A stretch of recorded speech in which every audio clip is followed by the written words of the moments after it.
Hi viewers, welcome to Satva kitchen. ఈరోజు మన సత్వా కిచెన్లో మష్రూమ్ బిర్యానీ చేసుకోబోతున్నాం. బిర్యానీ అంటే ఏజ్ డిఫరెన్స్ లేకుండా మ్యాక్సిమం మనందరికీ ఫేవరెట్ డిషే కదండి. అందులోని మష్రూమ్తో చేసుకుంటే ఆ టేస్ట్ ఇంకా బాగుంటుంది. మరి లేట్ చేయకుండా మన రెసిపీని స్టార్ట్ చేద్దామా? దీనికి కావలసినవి: బిర్యానీ ఆకు 2, జాపత్రి 1, దాల్చిన చెక్క 2, యాలకులు 2, లవంగాలు 3, మరాఠీ మొగ్గ 2, షాజీరా 1 టీ స్పూన్, కొద్దిగా కొత్తిమీర, ఒక మీడియం సైజ్ తరిగిన ఉల్లిపాయ, 2 పచ్చిమిర్చి, కొంచెం జీడిపప్పు, 1 టీ స్పూన్ అల్లం వెల్లుల్లి paste, 1 teaspoon biryani masala, 1 tablespoon నెయ్యి, పావు కప్పు పెరుగు, 1 టేబుల్ స్పూన్ వంట నూనె, 1 మీడియం సైజ్ టొమాటో. దీన్ని ప్యూరీగా చేసుకోవాలి. 200 గ్రాముల మష్రూమ్. ముందుగా ఒక గ్లాస్ బియ్యాన్ని వాష్ చేసి 15 నుంచి 20 నిమిషాలు నానబెట్టుకోవాలి. ఇలా ముందుగా నానబెట్టడం వలన రైస్ పొడి పొడిగా బాగా ఉడుకుతుంది. తర్వాత మష్రూమ్స్ బాగా క్లీన్ అవ్వడానికి 2 నుంచి 3 సార్లు వాష్ చేసి వేడి నీళ్లు, కొద్దిగా ఉప్పు వేసి 2 నుంచి 3 నిమిషాలు ఉంచి తీసేయండి. ఎక్కువసేపు నీళ్ళలో ఉంచితే ఇవి నీళ్లను పీల్చుకొని కలర్ మారి చిన్నగా అయిపోతాయి. ఇప్పుడు స్టవ్ ఆన్ చేసి మీడియం ఫ్లేమ్లోకి అడ్జస్ట్ చేసుకొని ఒక ప్యాన్లో నెయ్యి, వంట నూనెను వేసుకొని వేడెక్కనివ్వండి. తరువాత మనం తీసుకున్న హోల్ గరం మసాలాని వేసి ఫ్రై చేసుకోండి.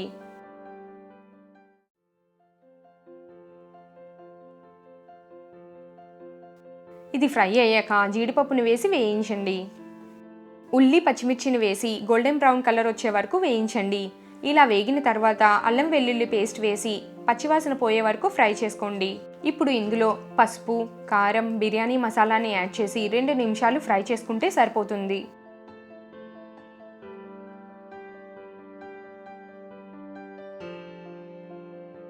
తర్వాత టొమాటో ప్యూరీని వేసి మరో 2 నిమిషాలు మగ్గనివ్వండి.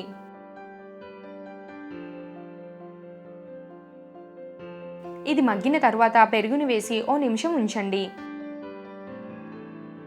పెరుగు వేసుకోవడం వలన బిర్యానీకి కమ్మదనం వస్తుంది. ఇప్పుడు మష్రూమ్స్ని వేసి అంతా మిక్స్ అయ్యేట్టు బాగా కలుపుకోవాలి.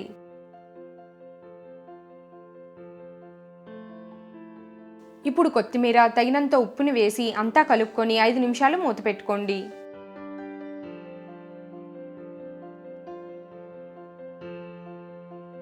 ఈలోపు మనం వాటర్ని బాయిల్ చేసుకుందాం. నేను ఇక్కడ నార్మల్ రైస్ని తీసుకున్నాను కాబట్టి 1 గ్లాస్ బియ్యానికి 2 గ్లాసుల నీళ్లను తీసుకున్నాను. ఒకవేళ మీరు బాస్మతి రైస్ తీసుకుంటే 1 గ్లాస్ బియ్యానికి 1.5 గ్లాస్ వాటర్ సరిపోతుంది. ఇప్పుడు ఈ నీళ్లను రోలింగ్ బాయిలింగ్ అవ్వనిద్దాం. ఇలా ముందే మరిగించుకుంటే మన కుకింగ్ ప్రాసెస్ కాస్త తగ్గుతుంది. ఇప్పుడు మూత తీస్తే మష్రూమ్స్కి ఈ మిశ్రమం అంతా బాగా పట్టి వాటి నుండి ఆయిల్ సపరేట్ అవుతుంది. ఇప్పుడు ఇందులో నానబెట్టిన బియ్యాన్ని వేసి 2 నిమిషాలు ఫ్రై చేసుకోవాలి. ఇలా చేస్తే రైస్ కుక్ అవుతున్నప్పుడు అంటుకోకుండా పొడి పొడిగా వస్తుంది. ఇలా చేసుకున్నాక ముందుగా మరిగించుకున్న నీళ్లను వేసి హై ఫ్లేమ్లో పెట్టుకొని రోలింగ్ బాయిలింగ్ అవ్వనివ్వండి. ఇప్పుడు ఈ నీళ్లను టేస్ట్ చూసి సాల్ట్ ఏమైనా సరిపోకపోతే యాడ్ చేసుకోండి. ఇలా వాటర్ దగ్గర పడి రైస్ కొంచెం పైకి వచ్చాక లో ఫ్లేమ్లోకి అడ్జస్ట్ చేసుకొని 15 నుంచి 20 నిమిషాలు మూత పెట్టుకోవాలి. 20 నిమిషాల తర్వాత మూత తీసి ఇలా చెక్ చేసి తడి ఏం లేకుండా రైస్ ఉడికిపోతే స్టవ్ ఆఫ్ చేసుకోండి. ఒకవేళ రైస్ ఏమైనా ఉడకకపోతే కొంచెం నీళ్లను చల్లుకొని మరో 5 నిమిషాలు ఉంచండి. అంతేనండి, మంచి అరోమాతో సూపర్ టేస్టీగా మన మష్రూమ్ బిర్యానీ రెడీ అయిపోయింది. మరి మన టేస్టీ బిర్యానీని హాట్గా కొత్తిమీరతో గార్నిష్ చేసి రైతాతో పాటు సర్వ్ చేసుకుంటే చాలా బాగుంటుంది. మరి మా రెసిపీని మీరు కూడా ట్రై చేసి ఎలా వచ్చిందో మాకు కమెంట్ చేయండి. మరో ఇంట్రెస్టింగ్ రెసిపీతో మళ్ళీ కలుద్దాం. Thanks for watching.